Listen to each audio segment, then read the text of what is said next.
ত্রয়োদশ জাতীয় সংসদ নির্বাচনে ঢাকা ১৭ আসনে ধানের শীষের প্রার্থী হিসেবে বিএনপির ভারপ্রাপ্ত চেয়ারম্যান তারেক রহমানের মনোনয়নপত্র জমা দেওয়া হয়েছে।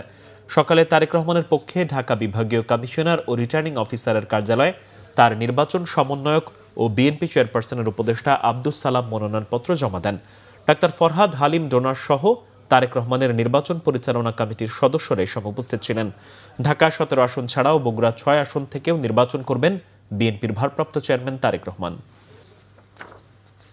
ওনার পক্ষ থেকে মনোনয়নপত্র জমা দিতে, মনোনয়নপত্র আমরা এইমাত্র জমা দিলাম এবং আগামী নির্বাচনে আমরা বিশ্বাস করি যে এই নির্বাচনী এলাকা থেকে বিপুল ভোটে, জনগণের ভোটে তিনি দল মত নির্বিশেষে সকলের ভোটে তিনি নির্বাচিত হয়ে আগামী দিনে বাংলাদেশের প্রধানমন্ত্রী, সরকার প্রধান হিসাবে, প্রধানমন্ত্রী হিসাবে দায়িত্ব পালন করে দেশের আজকে যে ক্রাইসিস, দেশ যে একটা সংকটের মধ্যে পড়ে আছে, এই সংকট থেকে উত্তরণ ঘটনাতে উনি সচেষ্ট হবেন।